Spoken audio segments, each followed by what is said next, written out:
Yo, what's good YouTube? Welcome back to the JRFIZZY channel. Welcome back to another video. It's going to be completely different content, completely different style type videos. So, I hope you do enjoy it. As you can see from the title, anyone who knows me knows I am a massive Arsenal fan. Whether you follow me on Twitter, know me as a person, know me through my streams, everything.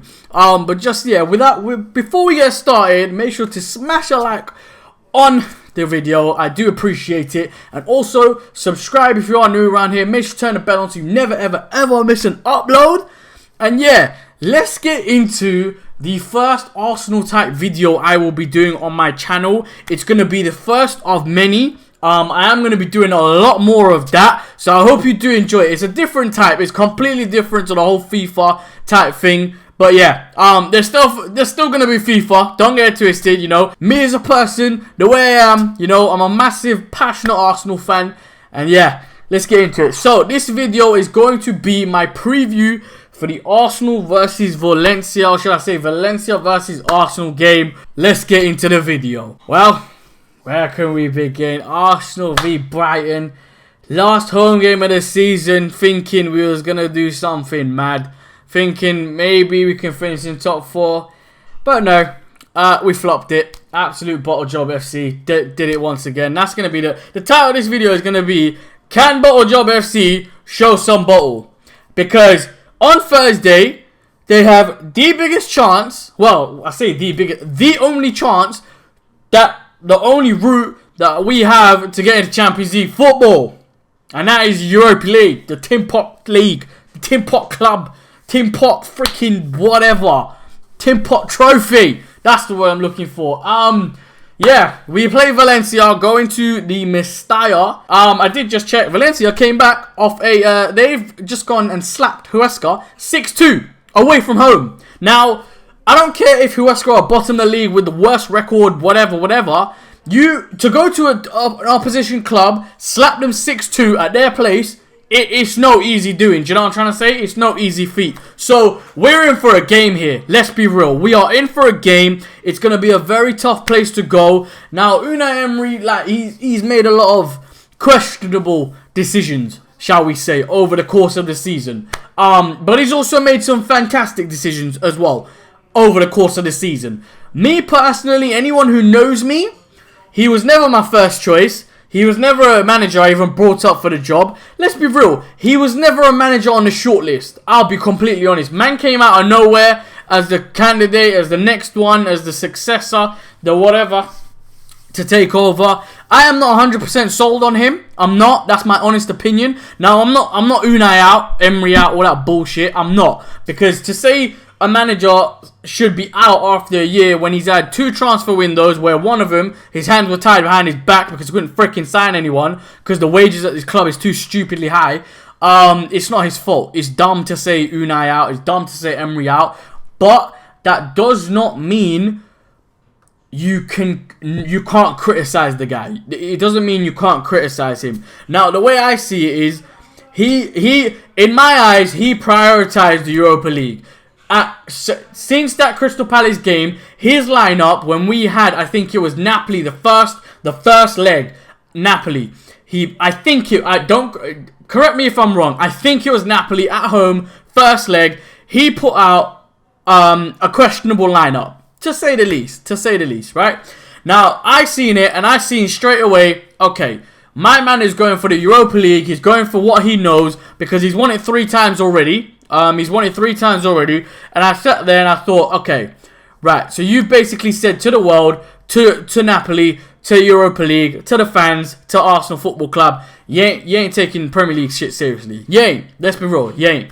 You want to prioritize Europa League, and that's fair enough. Let's not try and prioritize one thing over another. In my opinion, he should have went for both at the same time. In my opinion, but that's fine, cool. But the fact that we have fucking absolutely bottled the league completely, we have, let's be real, 6 games, we picked up 4 points. That's fucking abysmal. I'll be 100% real. That is embarrassing. But he's prioritized the Europa League. Fair enough. You got to go out and do it. The bottle job FC have to show some bottle. To be fair, do you know what? To be fair, I give credit where credit is due. the boys, they've showed a bit. They showed something. They've showed something in the Europa League, right? They've showed something in the Europa League. It's time to do it at the Mestalla. Alright, bros, let's get into my 1 to 11 for this game. In my opinion, Leno should start in goal in the Europa League, but he's not. So we're gonna go with Petr Cech. Petr Cech in goal. He's not done anything wrong. I can't really blame him. You know, he's going like he's a professional. He's a very good professional.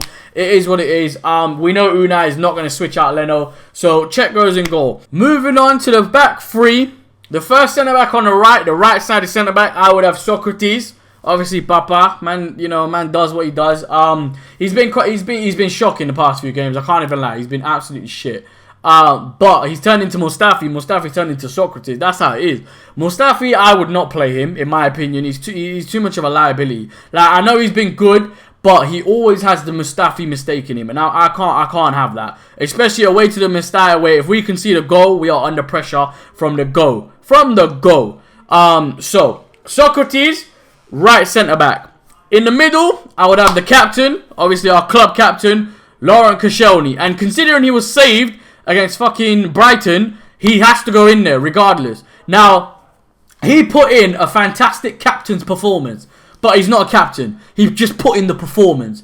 Just because a player fucking has an amazing game doesn't mean he's going to be consistent for the rest of the season. He's the next fucking best thing since sliced bread. It don't work like that. I still believe he needs to go in the summer. He needs to retire, should I say, in the summer. But he's the captain. He goes in there. Laurent Koscielny.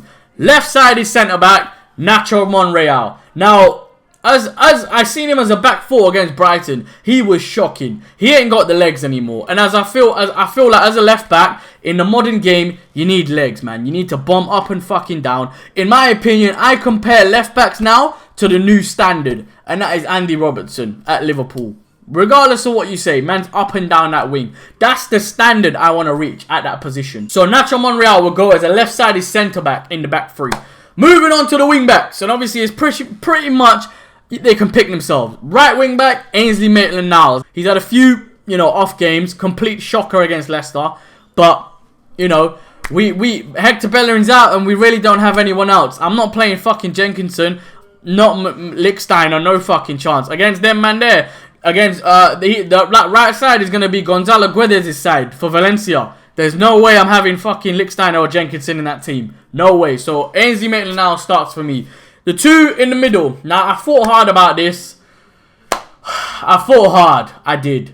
And I don't feel Guendouzi's ready to start away from home in a game of this caliber. I just don't think he should be starting.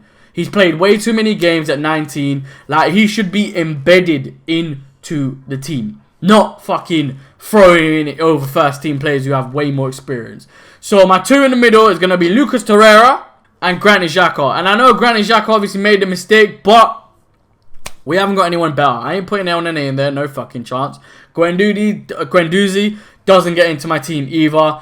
And I just don't... And Ramsey is injured. So if Ramsey was not injured, I would have played Ramsey and Torreira. That's who I would have played. But they're injured, so it is what it is. Left-sided player, left wing-back, should I say, is going to be Sead Kolasinac. Now, this guy can bomb forward, but only if the man could cross a ball.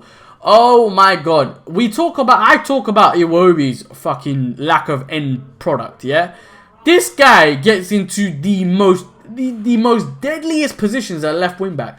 Better positions sometimes than Andy Robertson will get into. And that's highly saying it.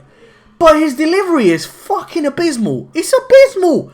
Now, I know he's got like 6 assists in the league or something. He started off really well. I don't know what's happened to him. I don't know, man. I don't know. Hopefully, he's got his crossing boots on.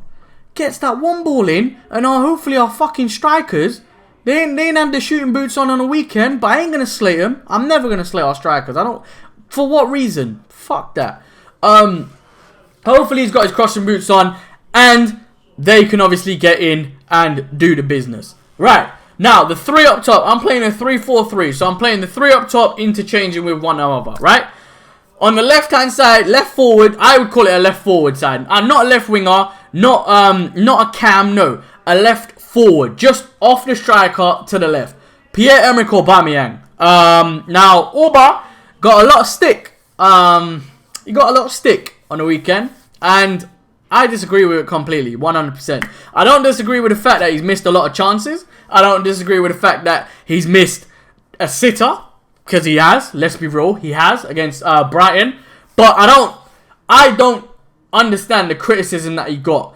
If Granit Xhaka does not make that mistake, we win the game. I will be honest, we win the game. Brighton did not have a fucking clear goal scoring opportunity. They did not create absolute, you know, they didn't pepper us. They didn't. They had 1 or 2 good chances. They didn't pepper us. We had 1 or 2 good chances. And Unai Emery completely messed us up anyways by bringing in 3 subs at the same time and disrupting everything when Orba was getting the chances. Laka was getting into the game, whatever. But Aubameyang starts left forward. Brilliant player, top goal scorer, fantastic season. Have no problem with him. Simple as that. On the right side, as a right forward, I would start Iwobi. And the reason I would start Iwobi, he gives work rate away from home. He has drive. He can carry the ball. He's the only one that can carry the ball in our team and run at a man. He's the only one. Now, I know his you know, end product, yeah, his quality, should we say, he ain't good enough for the club. I'll be honest with you, he's not good enough. I give him 1 more season. If next season he's shit, see you later, out the door. But he's got 1 more season to prove to me that he can improve and be the player that everyone seems to think he is. I don't think he'll ever get to that level, and I'm not saying that in a negative way, I'm just being real. I don't think he's good enough, personally, in my opinion. But he's basically the best out of a bad bunch, because I ain't putting Mkhitaryan in there. Ozil ain't getting in there because of fucking away from home, he's dog shit. But right-sided player, man like Iwobi, so he goes into the team. And up front, it's the main man, number 9, our player of the season, Alexander Lacazette. Absolutely phenomenal last week against Valencia. Aubameyang was phenomenal against Valencia at our home leg, and we played really well. We pinned them in. Like we showed bottle last week. We were 1-0 down, and our strikers must turn around and look at the clowns they have behind them, and they have to pull us through, carry us. They've carried us on their backs. They have. They've carried us all fucking season. They have. They've got over 60 goal contributions. Goals and assists, over 60. That's probably more. That's probably 60% of our goals. Let's be real. But yeah, Alexander Lacazette starts from me. I ain't got no problem with him. Absolute shocker against Brighton. He turned up for 20 minutes. You can't do that. But Laka, main man, number 9, bro. You gotta be turning it up. You gotta be turning it up. So he starts for me. So that's my 1-11 for Valencia versus Arsenal. Do I think we'll score at the Mestalla? I do think we will score. I don't know if we'll win the game. I'm not 100% sure. But I do think we will score. Predictions. What do I think? Prediction. I think 2-1 Arsenal. I think. That is a lot of my heart saying that. But I think we can go away and, you know, really, if we get the first goal, that's it. We play on the counter. Completely counter. Orba, Laka, Iwobi. Complete pace. Balls them out. Complete. Go balls to the walls. Counter-attacking football. But yeah. Hopefully we can do it. Arsenal, fucking hell, man. Get the job done. You know, end the week on a high, because it's been a shit. It's been overall. It's been an average season at best. I'll be honest. At best, it's been average. Hopefully we can finish on a high. Europa League, get into Champions League, get the money, and completely rebuild this squad. Make sure to subscribe to the channel as well. Turn the bell on so you never ever miss an upload. Make sure to follow the Twitter, Instagram, socials, all the platforms. Link will be in the description. With that being said, I've been your boy, and I hope you enjoy it. And I'm out. Peace.